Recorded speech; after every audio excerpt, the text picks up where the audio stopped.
Efésios capítulo 1, versículo 1. Paulo, apóstolo de Cristo Jesus, pela vontade de Deus, aos santos que estão em Éfeso e fiéis em Cristo Jesus. Graça a vós e paz da parte de Deus, nosso Pai, e do Senhor Jesus Cristo. Bendito seja o Deus e Pai de nosso Senhor Jesus Cristo, o qual nos abençoou com todas as bênçãos espirituais nas regiões celestes em Cristo. E como também nos elegeu nele, antes da fundação do mundo, para sermos santos e irrepreensíveis diante dele em amor.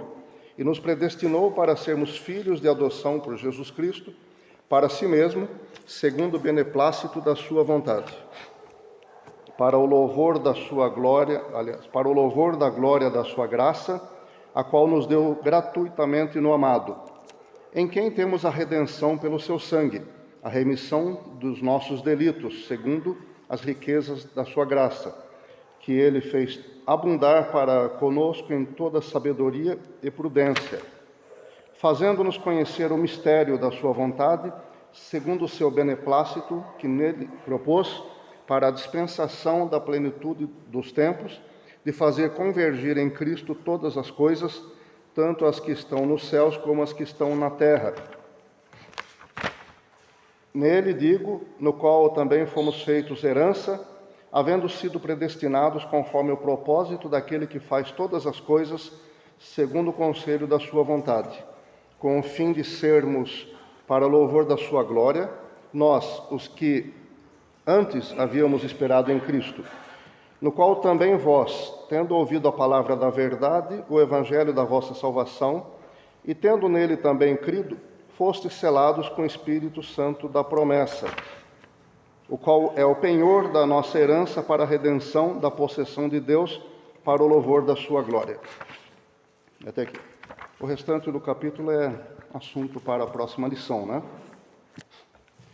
Falei que nós vamos dividir em duas partes, dois subtemas, a lição de hoje, porque primeiro nós vamos falar de eleição e predestinação, e depois nós vamos falar das consequências dessa eleição e predestinação. É um dos assuntos mais controversos no meio evangélico, com certeza, a eleição e predestinação, a maneira como isso é encarado. E do meu ponto de vista, a carta aos Efésios não apresenta tanta dificuldade. Serve de base para os calvinistas colocarem a doutrina da eleição e predestinação como sendo coisas irrestritas, do âmbito exclusivo de Deus, da determinação de Deus.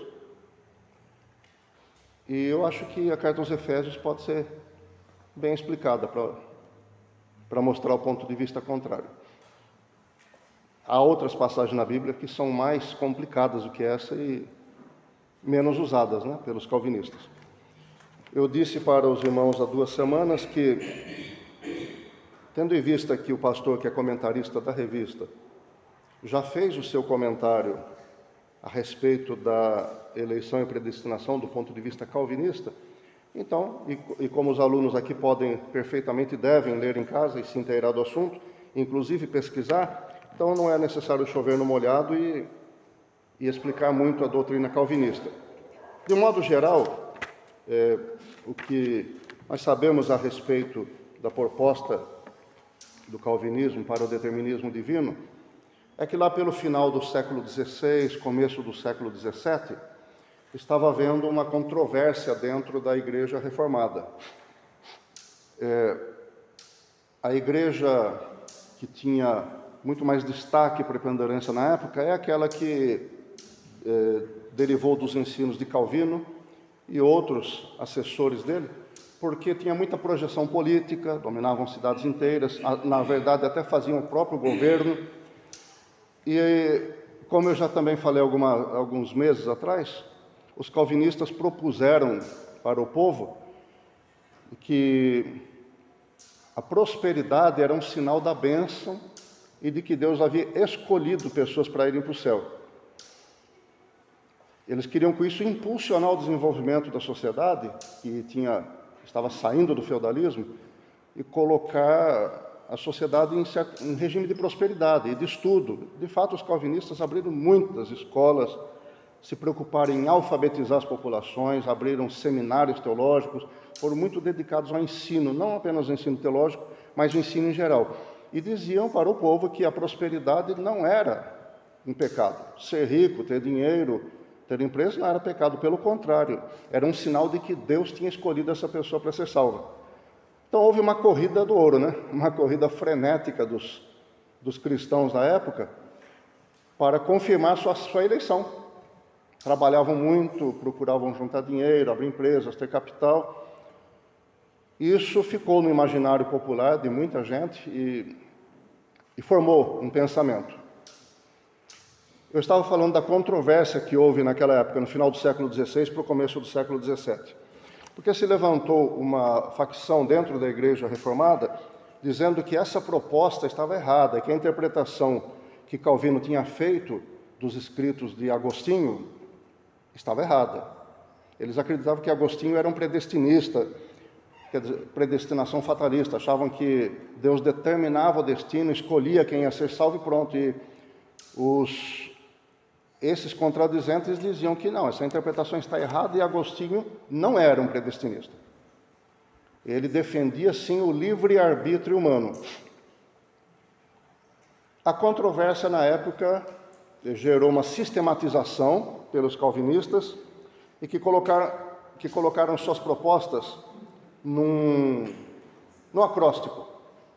A palavra em inglês, tulip. Eu acredito que também no idioma que eles usavam era a mesma coisa, tulip. Acho que é bem a proposta essa palavra, porque a tulipa é uma planta nativa daquela região da Europa do Norte e Central. Então parece que o acróstico ficou mais fácil de ser memorizado. Esse acróstico TULIP, T-U-L-I-P, significa em inglês T, Total Depravity, quer dizer, depravação total do gênero humano. U, Unconditional Election, eleição incondicional. L, Limited Atonement, quer dizer, expiação limitada. I, Irresistible Grace, graça irresistível. P, Perseverance of the Saints, isso é, perseverança dos santos. Então, o calvinismo se apoiava nesses 5 pontos e assim divulgava e assim facilitava. Até porque as autoridades calvinistas eram de fato autoridades, não apenas religiosas, mas até como os sacerdotes da época dos judeus, do antigo Israel, eram autoridades políticas e sociais também, eram autoridades legais, julgavam o povo. A igreja calvinista na época julgava o povo mesmo, até pena de morte houve, em várias ocasiões, desterro e remoção de propriedades. Esse autoritarismo calvinista, a gente vê hoje em dia também. Você pode ver na sua própria lição que o comentarista fala, eu não posso dizer a página porque a minha paginação é diferente. No 2º capítulo da lição, no preâmbulo, lá no último parágrafo, o comentarista diz: a eleição é um mistério, não devemos tentar sistematizá-la. Mas que negócio é esse? Como é que um teólogo diz isso para outras pessoas, que nós não devemos tentar sistematizar um ponto doutrinário? Isso aqui é autoritarismo. E ele ainda diz assim: no entanto, Stott, como o pastor falou na semana passada, John Stott é um conhecido calvinista, né? No entanto, Stott sugere 4 verdades importantes a ser aceitas e lembradas. Quer dizer, é uma imposição, tá vendo? Nós temos que aceitar, não podemos tentar sistematizar. O que eu tenho visto nesses 32 anos de evangélico, tendo passado por igrejas calvinistas, passado 5 anos em igreja calvinista, é isso que eu estou dizendo para os irmãos. Existe um autoritarismo em relação à predestinação e à eleição. Se esse autoritarismo tivesse uma base segura na Bíblia, menos mal. Embora todo autoritarismo dentro da igreja seja nocivo. Por que nocivo? Porque os crentes têm o direito e o dever de pensar com a própria cabeça. Nós temos essa obrigação. Isso está esculpido na Bíblia em diversas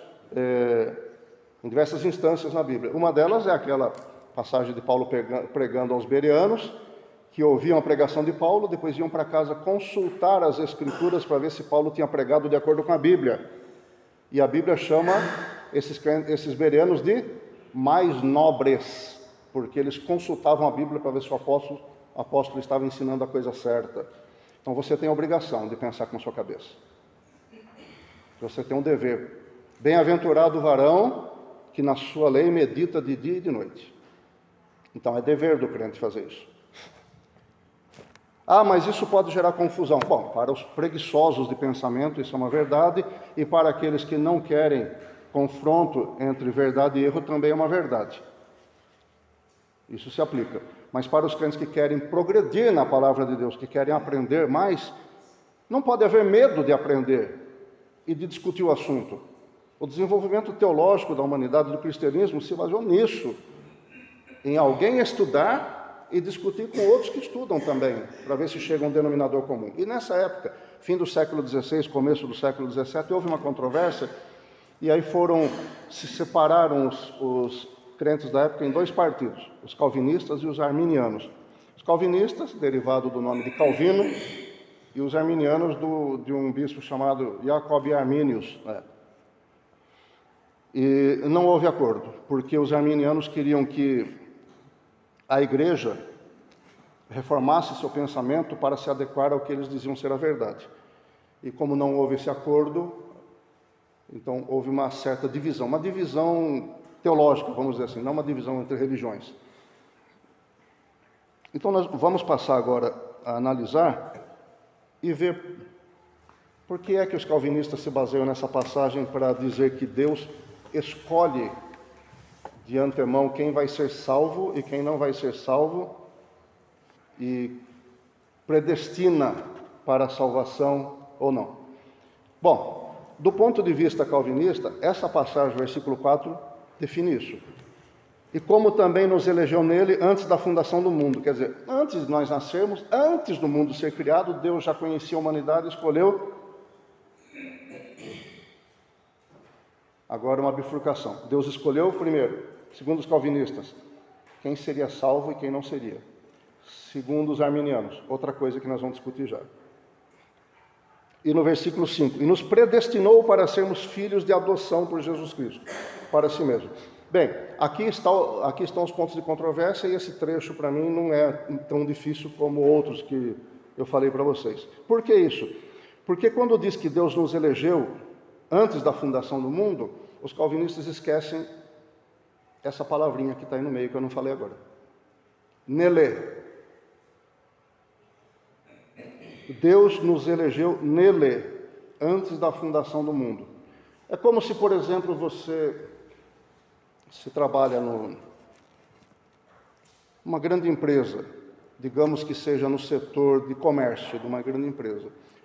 Aí o proprietário ou o presidente da empresa diz assim: todos os funcionários do setor de comércio da empresa vão fazer uma viagem, uma excursão por outras grandes empresas para terem uma noção de como é o comércio, a área de comércio nessas empresas.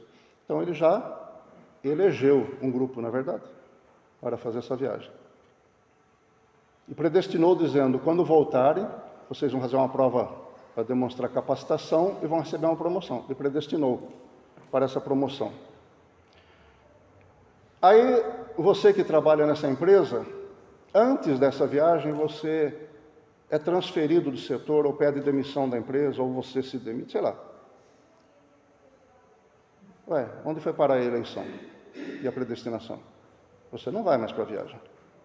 Ah, mas eu fui eleito, eu fui predestinado. Não, o presidente vai dizer: não, você não foi individualmente eleito e predestinado. Quem foi eleito foi a equipe. Quem está na equipe é predestinado para esse fim. Está eleito. Aqui, eu dizendo na equipe, nela, foi eleito nela, na equipe, predestinado nela, corresponde a essa afirmação que está aqui. Deus nos elegeu nele, em Jesus Cristo, antes da fundação do mundo. Por que isso? Não acaba na mesma coisa? Não, eu quero que você raciocine. Quando você entregou sua vida para Jesus, que você se converteu, você não fez isso porque você queria para o céu. Você não fez isso porque você queria ser filho de Deus. Isso era secundário na época. Por que você fez isso? Você fez isso porque você queria perdão dos seus pecados. Você queria se abrigar em Cristo, ingressar no corpo de Cristo, ingressar nessa sessão comercial vamos dizer assim, como ilustração, porque você precisava do perdão dos seus pecados. Lembra-se da parábola do fariseu e do publicano que Jesus contou?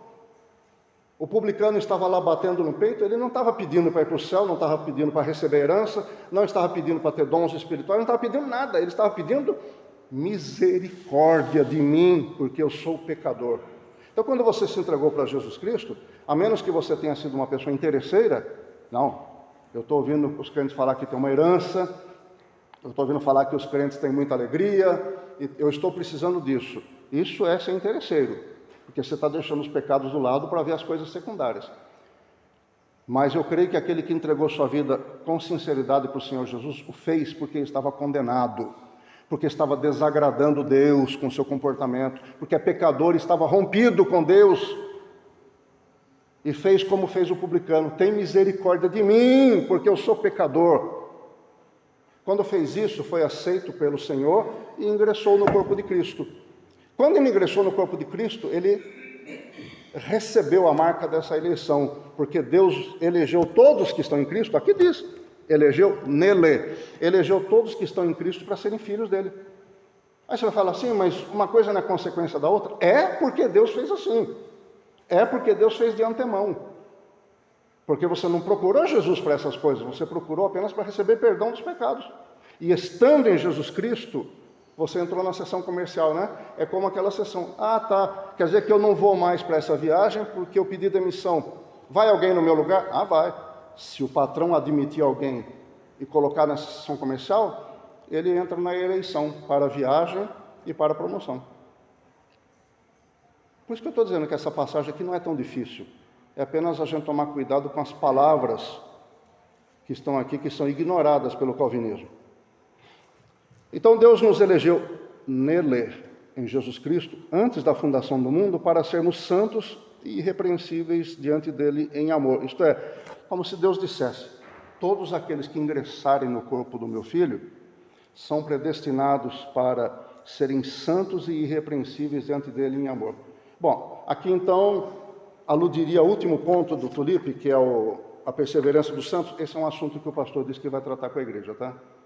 Eu me comprometi com o pastor, ele vai tratar esse assunto, sobre a perseverança, sobre a possibilidade de perder a salvação ou não. Então, esse é um assunto reservado pelo pastor para ele mesmo.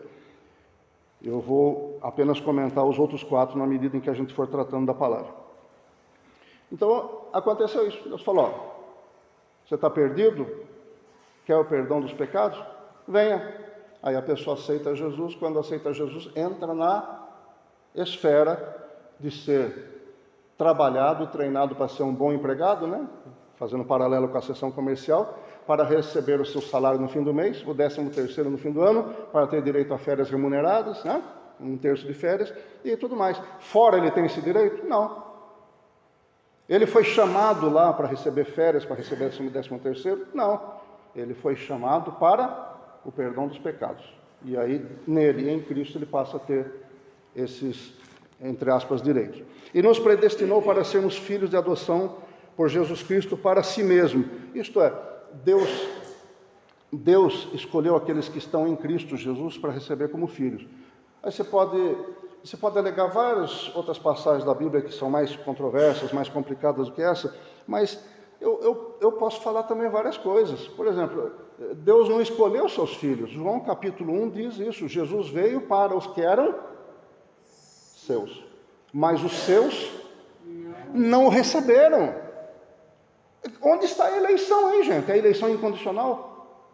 Se Jesus veio para os seus, que os judeus, a Bíblia está dizendo que Jesus veio para os que eram seus, os seus não o receberam. Isso quer dizer que eles não foram eleitos. Então Jesus veio à toa? Ou me enganei, Pai?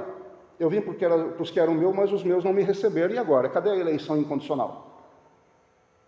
Mas todos quantos o receberam, olha o mas, conjunção adversativa. Todos quantos o receberam, deu-lhes o direito de serem feitos filhos de Deus, aos que creem no seu nome. Na minha opinião, devidamente analisada e com honestidade analisada, essa passagem já mostra que a eleição não é incondicional. A eleição é condicional e é destinada àqueles que estão aqui, nele, em Cristo Jesus. Se você for analisar do ponto de vista moral, filosófico, psicológico, psiquiátrico, a responsabilidade do ser humano, você vai ver que uma obrigação moral, a responsabilidade moral do indivíduo só pode existir e ser substancial se a pessoa tiver direito de escolher. Como é que uma pessoa pode ser responsabilizada de uma coisa se ela não pode escolher? Se ela não tem o direito de escolha? Como é que nós vamos responder diante de Deus pelos nossos erros? Jesus disse, de toda palavra que sair na sua boca, você vai dar conta no dia do juízo. Como é que nós vamos dar conta no dia do juízo se nós não tivermos responsabilidade moral?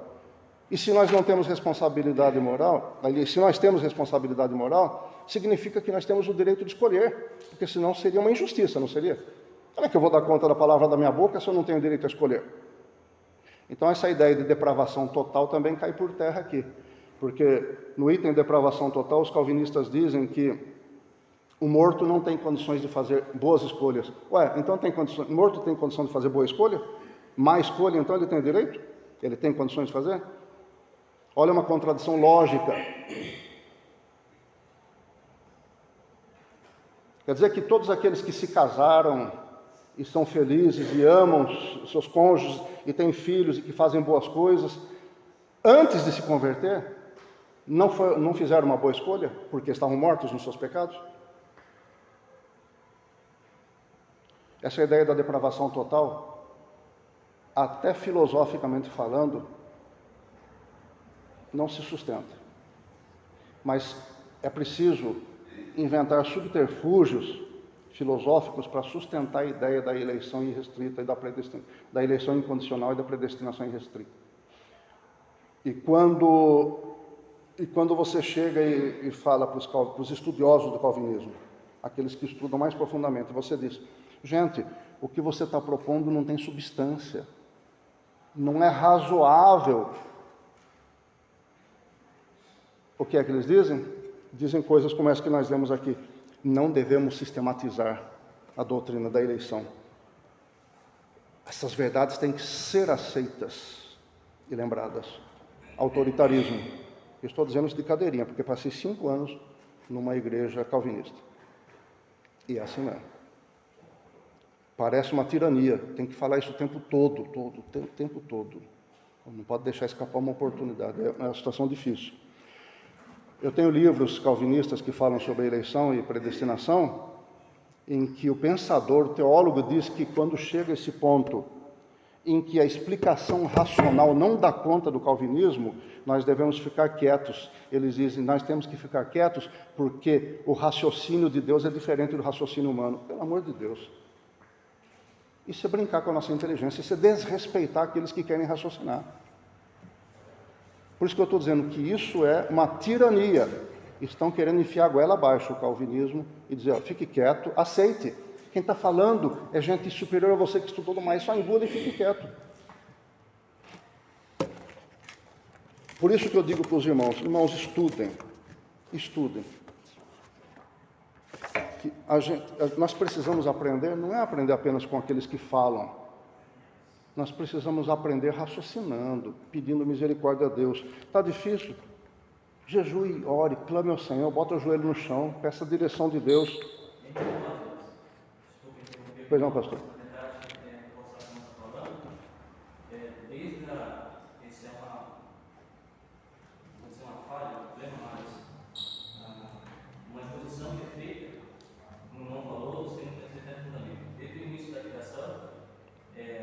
Escolher querer fazer a vontade de Deus ou não, está dentro de Adão. Quando Deus chama Adão, ele dá a opção de escolher ou não, de querer ou não fazer. Deus poderia ter dito assim, não, você não vai fazer porque eu não quero que você faça. Então, desde Gênesis, a escolha está nas nossas mãos. Quando você vê lá em Eclesiastes 11:9, você vai ver o autor falando uma coisa muito parecida aos jovens, né? Façam o que vocês quiserem para a vida de vocês, mas sabe que depois vocês vão prestar conta para Deus. Então, a escolha, né, ela sempre esteve sobre as nossas mãos para que nós pudéssemos ser avaliados por aquilo que nós fazemos ou deixamos de fazer. Exatamente. É a nossa responsabilidade, né? Quando a Bíblia diz que nós vamos comparecer diante do tribunal de Cristo, está lá escrito na carta aos Coríntios, se não me engano, e nós já estudamos. A igreja, depois do arrebatamento, passa pelo tribunal de Cristo. Fala das escolhas, da responsabilidade. E até fala que se aquele que tiver feito a sua obra, construído com palha, madeira, feno, a obra se queimará. Contudo, tal será salvo como pelo fogo. Mas aquele que construiu com materiais nobres, resumindo, esse vai receber a recompensa. Mostra o quê? Que até o crente, do ponto de vista espiritual, no âmbito espiritual e eterno, tem direito a fazer escolhas e pode até fazer escolhas erradas, que vão passar pelo crivo lá no tribunal de Cristo. Então, gente, não adianta querer apagar o livre-arbítrio. Ele é bíblico. Vamos continuar. O versículo 6 diz assim: que tudo isso é para o louvor da glória de sua graça, a qual nos deu gratuitamente no amado. Esse é mais um ponto em que se baseia o calvinismo, mas só que a palavra graça aqui não está falando que é apenas graça salvadora. Paulo não fala assim, eu sou ministro do Evangelho pela graça de Deus. Quando ele diz para a igreja, graça e paz, irmãos, essa graça não significa, não estão salvos? Se já estão eleitos, se já estão predestinados, por que Paulo está falando graça salvadora para a igreja? Como a gente cumprimenta graça e paz, irmãos. Não, a graça não é restrita ao âmbito da salvação. Aliás, não focaliza apenas a salvação. Graça é uma predisposição de Deus para ajudar, para amar, para dirigir as pessoas. A Bíblia diz que Neemias estava jejuando e orando ao Senhor, pedindo uma oportunidade para falar com o rei, lá no exílio, para que ele pudesse fazer alguma coisa por Israel, que estava numa pobreza incrível, uma vergonha. A Bíblia diz que Neemias encontrou graça aos olhos do rei. Não, o rei não estava dando salvação, ele é um ministro do rei. Não estava procurando salvação. O que é essa graça? Encontrou boa disposição. O rei se mostrou favorável a Neemias. Então a palavra graça não pode ser entendida apenas como sendo graça salvadora. Pode ser graça para o exercício ministerial. Eu estou aqui na condição de professor da escola dominical pela graça de Deus.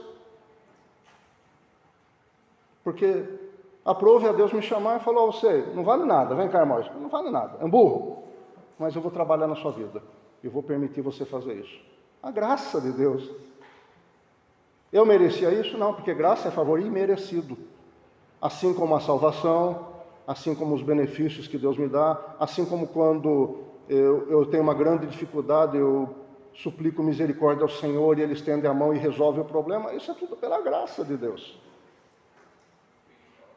Então não fundamente seu pensamento em graça como sendo graça salvadora, é mais ampla. E ele fala, nos deu gratuitamente no amado, e aí a gente entra no segundo ponto, né, que em quem temos a redenção pelo seu sangue, a remissão dos nossos delitos, segundo as riquezas da sua graça, tá vendo? Tudo isso Deus nos concede gratuitamente, mas qual foi o ponto inicial? Nós caímos na realidade, fala, meu Deus, tem misericórdia de mim que eu sou pecador. Ingressamos em Cristo. Olha só aquela mulher que tinha fluxo de sangue havia 12 anos. Se eu simplesmente colocar a mão na veste de Jesus, eu sei que eu vou ser curado. Ela confiou nele. Ela não precisou fazer nenhum exercício espiritual mirabolante, jejuar durante um ano, não. Ela falou, se eu colocar a mão, por quê? Porque ela confiou nele. E Jesus, percebendo, voltou, filha, a tua fé te salvou.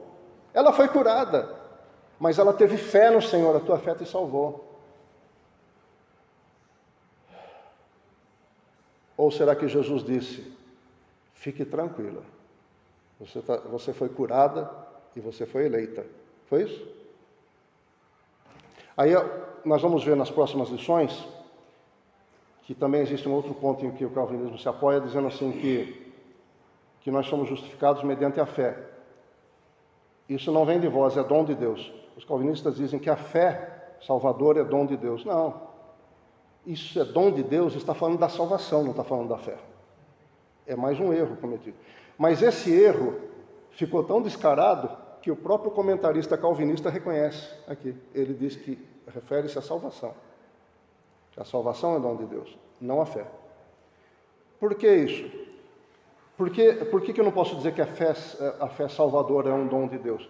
Porque Jesus já deu bronca em quantas pessoas dizendo, vocês são homens de pouca fé. Eles podiam falar, claro, o Pai não nos deu o dom da fé, Ele deu pouca, não podia? Quantas pessoas foram repreendidas pelo Senhor ou elogiadas pelo Senhor por causa do nível de fé?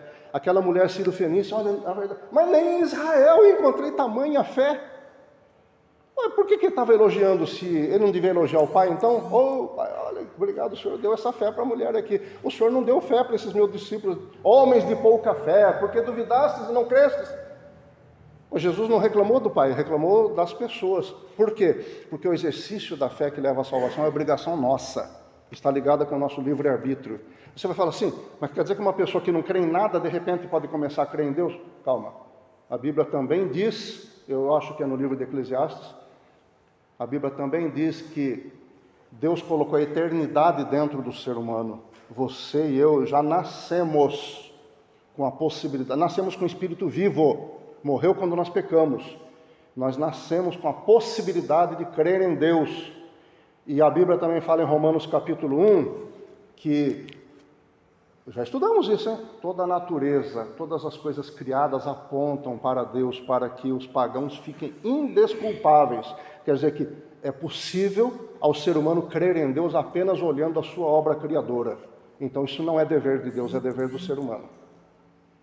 Estou aqui pegando os pontos do calvinismo um por um e mostrando dentro da Bíblia o erro dessa ideia calvinista. A fé salvadora não procede de Deus, ela procede do exercício humano, é responsabilidade nossa. A eleição não é incondicional, a eleição é nele, é em Cristo Jesus. A predestinação é baseada no fato de nós estarmos em Cristo Jesus e recebemos, então, esses aumentos de salário na sessão comercial, 13º fim de ano, né? São as bênçãos, são a herança de que nós vamos falar daqui a pouquinho também, se Deus permitir. Então, em Jesus Cristo, nós temos a redenção pelo seu sangue, coisa que nós já estudamos em Cristologia bastante, né? Estudamos também na carta aos Hebreus. A remissão dos nossos delitos, pecados, segundo as riquezas da sua graça, que Ele fez abundar para conosco em toda sabedoria e prudência. Essa palavra que, no começo do versículo 8, é um pronome relativo. Ele se refere a que coisa? Que Ele fez abundar em nós. As riquezas da sua graça. A palavra abundar aqui em grego, perisseu, significa mais do que o necessário, mais do que o suficiente. Quer dizer, Deus dá condições para nós mais do que necessárias. Não precisa, aqui é já outra doutrina. Não temos o que reclamar de Deus, porque as condições propiciadas por Deus são mais que suficientes para as nossas necessidades. Mas eu estou pedindo uma casa nova e Deus não está dando? Então, porque Deus julga que não é necessário. Ponto final.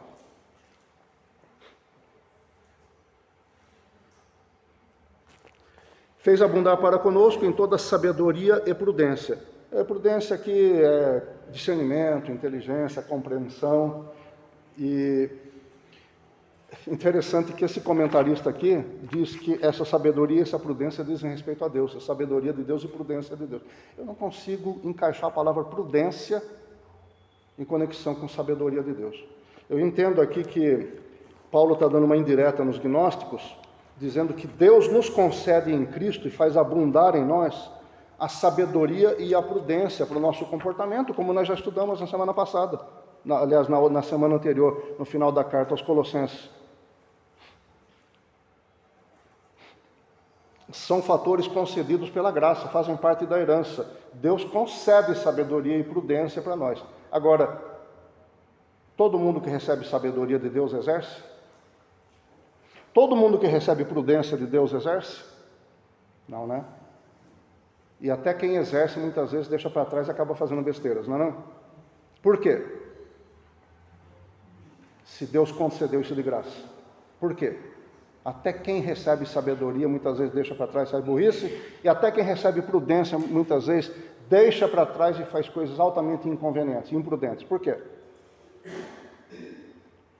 Livre arbítrio, porque Deus nos dá todas essas condições, mas também nos dá o direito de escolha. Nós não somos robôs na mão de Deus. Versículo 9: fazendo-nos conhecer o mistério da sua vontade, segundo o seu beneplácito que nele, em Cristo, propôs, fazendo-nos conhecer o mistério da sua vontade. Gente, o que nós temos agora aqui, daria até praticamente para encerrar essa lição aqui agora, porque você é inteligente, você vai entender isso. O que Paulo está dizendo aqui, dando uma cutucada nos gnósticos e em nós, é o seguinte: que Deus nos concedeu livremente sabedoria e prudência, e agora nós temos que exercitar isso, porque essa é a maneira de nós conhecermos o mistério de Deus. Isto é, existem coisas encobertas para todas as pessoas que não confiam em Deus, e que estão encobertas também para aquele que não quer usar a sabedoria que Deus dá. Ou você pensa que você se converte e Deus, todos os mistérios estão esclarecidos diante de você agora? Negativo. Todos os mistérios de Deus estão à sua disposição, porque você passou a ser filho de Deus. Mas agora compete a você dizer: pai, eu preciso de sabedoria para entender isso. Eu preciso de discernimento, eu quero entender isso, Deus, eu estou confuso. Depende de você. Você está usando essas propriedades que Deus deu?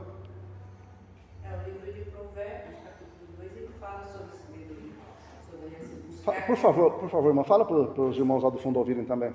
O livro de Provérbios, capítulo 2. O livro de Provérbios, capítulo 2, ele fala sobre buscarmos a sabedoria, né, como prata buscarmos e como tesouros escondidos a procurar, né? Então, cabe a nós temos a liberdade de buscar ou não. Buscar, são tesouros escondidos. O próprio Jesus falou isso, né?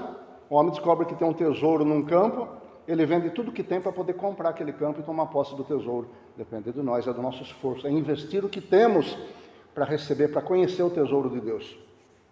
Estamos investindo, meus irmãos? Nós vamos prestar conta disso. Estamos investindo?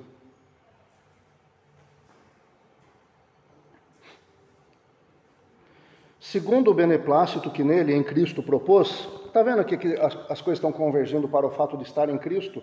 O beneplácito que nele propôs, o fato de estar em Cristo, para, versículo 10, a dispensação da plenitude dos tempos, de fazer convergir, aqui já é ataque ao gnosticismo, de fazer convergir em Cristo todas as coisas, tanto as que estão nos céus como as que estão na terra. Continuando a leitura. Nele, digo, olha o nele de novo aqui. Engraçado, né? Os calvinistas pulam essas palavras aqui, tão significativas, tão importantes para interpretar corretamente esse trecho bíblico. Fazem palavras bonitas, não porque esta perícope traz essas afirmações, usam palavras e termos bonitos que as pessoas não entendem para ficar subjugadas ao raciocínio daquele que prega. Eu particularmente, acredito que quem prega e quem ensina tem que usar palavras e expressões que o povo possa entender, porque se o povo não aprender a doutrina bíblica, não adianta querer aprender expressões bonitas. Expressão bonita não leva ninguém para o céu e não leva ninguém a fazer aquilo que é agradável a Deus. E dizer que fugiu ao nosso raciocínio, porque o raciocínio de Deus é diferente do nosso. Ora, nós não somos feitos imagem e semelhança de Deus? Quer dizer que Deus raciocina e nós não podemos raciocinar porque Ele fala uma coisa que está totalmente fora do nosso alcance. Tudo que nós temos que fazer é engolir. Não. Em Cristo estão escondidos todos os tesouros da sabedoria e do conhecimento, diz a palavra de Deus. Você está em Cristo? Então você está dentro da sala do tesouro da sabedoria e do conhecimento. É só você querer agora e investir nisso. Vai, gente. Vá, meu irmão. Minha irmã, vá. Venda tudo que você tem. E compre esse campo que tem uma pérola escondida, que tem um tesouro escondido. Vai, venda, dispense tudo. E compre esse campo de sabedoria, de coisa maravilhosa, de tesouro. Abra mão daquilo que está atrapalhando você tomar posse desse tesouro que está escondido dentro do campo. Abra mão, por favor. Versículo 11 diz, nele, digo, em Cristo, né? No qual também fomos feitos herança. Há diferenças de interpretação quanto ao que é o fato de sermos feitos herança. Alguns acreditam que os remidos são a herança de Cristo Jesus, quer dizer, os crentes são a herança de Cristo. Outros acham que significa que nós fomos feitos participantes da herança de Cristo. Eu acredito que nós somos a herança de Cristo, porque Deuteronômio capítulo 32 diz que Jacó é a parte da sua herança de Deus. Jacó é parte da herança de Deus. Então, acho que nós somos a herança de Cristo, sim. Eu acredito que seja isso que o versículo quer dizer. Havendo sido predestinados, que você já sabe o que significa, conforme o propósito daquele que faz todas as coisas, segundo o conselho da sua vontade, quer dizer, ele decide sozinho. Aqui também os calvinistas pegam e dizem, está vendo? Deus decidiu sozinho. Nós não temos interferência nenhuma, a gente só pode dizer amém, não. Deus decidiu sozinho e ele decidiu, Wellington, eu decidi que você tem o direito de escolher. Como Moisés falou para o povo de Israel, decida agora que caminho você vai andar. Não foi assim que Moisés falou? E Israel não era uma nação eleita? Era eleita para esse propósito de Deus como nação, não para ir para o céu. Porque muitos foram condenados, não foram? Na minha opinião, o livre-arbítrio permeia as páginas da Bíblia. Permeia. Quando nós estudamos Hebreus, nós vimos isto. O que é que Hebreus capítulo 11 diz? Ora, sem fé é impossível agradar a Deus. Sem fé é impossível agradar a Deus. Mas como é que eu vou agradar a Deus se depende dele, não depende de mim? Se ele tem que dar fé para eu poder agradar, e se eu não agrado a Deus, é porque eu não recebi fé dele. Caiu por terra. Sem fé é impossível agradar a Deus, por quê? Porque eu tenho o dever de escolher. Sem fé é impossível agradar a Deus, porque é necessário que aquele que está escrito lá, né?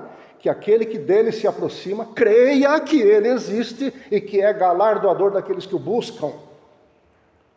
Deus recompensa você por buscar a face dele, por quê? Porque você decidiu, Pai, eu vou buscar a tua face, não porque ele já predestinou você para isso.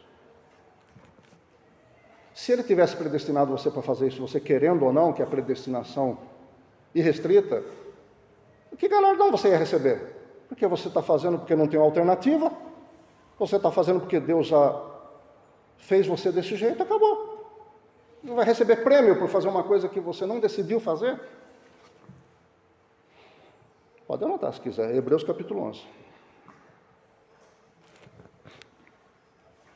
Versículo 12. Com o fim de sermos para o louvor da sua glória, atenção, com o fim de sermos para o louvor da sua glória, nós, os que antes havíamos esperado em Cristo. A decisão é sua. Você é feito para o louvor da sua glória se você antes estava esperando em Cristo. Você sabe que os calvinistas fazem de tudo para torcer essa passagem aqui? Você sabe que Paulo aqui está falando para os crentes, não está? Ele está escrevendo a carta para a igreja de Éfeso e outras igrejas ao redor. Todas elas igrejas de gentios, não eram de judeus. Havia judeus no meio, mas ele está escrevendo para as igrejas gentílicas. E ele está dizendo, nós os que antes havíamos esperado em Cristo. Como esta palavra é terrivelmente contundente contra o calvinismo, sabe o que é que os calvinistas dizem? Que Paulo aqui está falando dos judeus. Que os judeus antes de Jesus nascer estavam esperando no Messias.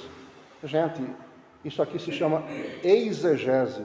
Você sabe o que é exegese? É o contrário de exegese. Exegese é você procurar na Bíblia o que a Bíblia diz e você tirar dela. Exegese, o prefixo é x ou ek, é tirar, sair. Exegese é você olhar a Bíblia e procurar colocar dentro dela aquilo que você pensa. Isso aqui que os calvinistas estão fazendo é uma exegese. Estão forçando Paulo a dizer que isso aqui diz respeito aos judeus. E está na cara que ele está falando a respeito dos gentios. Olha, irmãos gentios, olha, irmãos de Éfeso, olha, irmãos de Herápolis, olha, irmãos de Laodiceia, nós esperamos em Cristo, então nós vamos ser beneficiados com essas decisões de Deus. Porque eles decidiram fazer isso. Versículo 13, no qual em Jesus, também vós, tendo ouvido a palavra da verdade, o evangelho da vossa salvação, e tendo nele também crido, fostes selados com o Espírito Santo da promessa. Estão vendo aqui a sequência? Vocês ouviram a palavra da verdade e creram nele, e aí vocês foram selados com o Espírito Santo da promessa. Olha a sequência. O ser humano teve que tomar uma decisão. ouvir a palavra e crer em Jesus Cristo. E aí ele foi incorporado em Jesus Cristo, e como garantia de Deus, aqui também tem uma doutrina maravilhosa, nós estudamos assim por alto já. Fomos selados com o Espírito Santo da promessa. Que promessa é essa? A promessa que Jesus fez. Eu vou para o Pai, mas vou rogar, o Pai vai enviar o Espírito Santo para vocês, outro Consolador. Essa é a promessa que Jesus fez. Por isso que é chamado Espírito Santo da promessa. É uma promessa que Jesus fez. E fostes selados. Antigamente, naquela época lá de Paulo, autoridades selavam documentos ou cartas, às vezes tinham alguma coisa parecida com carimbo. Com tinta, imprimia aquela marca da autoridade para dar autenticidade. Outras vezes era feita com cera, que é o que é mais conhecido pelos crentes, né? Dobrava a carta, pingava a cera e colocava o sinete em cima, e só o destinatário podia abrir aquela carta, porque ele reconhecia a autenticidade da origem, a autoridade de quem expediu. Paulo está querendo dizer aqui que Deus nos selou para mostrar a autoridade dele nesse assunto. Nós somos selados. Isto é, a procedência disso que está em nós é de Deus. Quando alguém quiser ver a autenticidade da sua vida em Cristo, ele tem um selo do Espírito Santo. Esse pertence a Deus, procede de Deus e é de Deus. É nesse sentido. Mas olha só, que interessante. O versículo 14 diz assim: o qual, o Espírito Santo, né, é o penhor da nossa herança para a redenção da possessão de Deus para o louvor da sua glória. Essa palavra, eu já conversei com os irmãos sobre ela. Essa palavra penhor em grego é arrabon. Vocês se lembram de ter falado? Arrabon é um termo do comércio da época. Não é daquela seção do comércio para a qual você foi predestinado, no que eu estou falando da empresa, não. É uma linguagem comercial da época de Paulo, arrabon. E é um conceito que nós empregamos hoje em dia aqui. Você vai lá fazer um serviço grande lá na oficina do Naldo. O Naldo é mecânico, né? Conceituado, é oficina. Quando fizer serviço lá, paga direitinho, viu que ele é irmão, mas ele também tem família para cuidar. Você vai fazer um serviço na oficina do Naldo, o Naldo, carro importado, essas peças aí tem que encomendar. Eu vou encomendar, mas eu preciso de um sinal, de uma garantia. Porque vai que você fura depois, como é que eu vou pagar? Eu tenho família para cuidar. Eu não vou pagar com suas peças, eu não vou usar, então eu preciso de um sinal, uma entrada. Não sei se o Naldo faz isso, mas do modo geral estou exemplificando, né? Então, você deixa uma garantia, essas peças aí vão sair 15 mil. Você me deixa 5 mil reais de garantia, depois eu desconto no final. Tá certo, não tá? Não pode arcar com prejuízo, né? Aí voltando para o Espírito Santo. Esse sinal que ele está pedindo é o arrabon. É uma entrada, é uma garantia. O Espírito Santo, Paulo está dizendo, essa é a garantia. Deus está mostrando para você. Agora não é mais para o mundo através do selo, é para você através do arrabon, que ele está garantindo que ele vai completar o serviço, ele vai pagar tudo.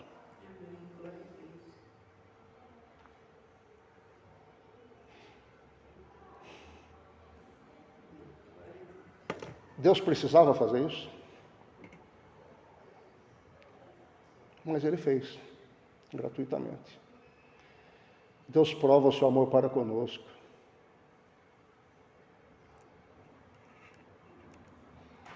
Ele coloca dentro de você o Espírito Santo e diz, está aí, é uma garantia de que eu vou cumprir minha palavra, eu vou pagar tudo que eu estou prometendo.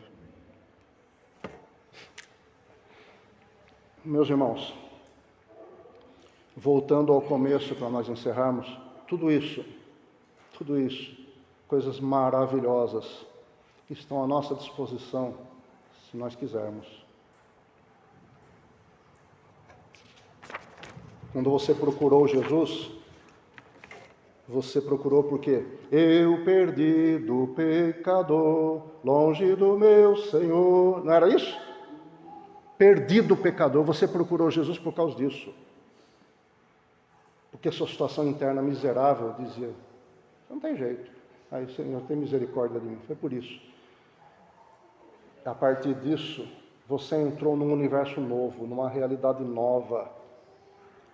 Você foi sacado do mundo, como já estudamos, sacado do mundo e colocado em Cristo Jesus, como estudamos. Deus nos tirou do reino das trevas e nos colocou no reino do Filho do seu amor. Porque você escolheu, você tomou uma decisão em relação aos seus pecados, sua condenação.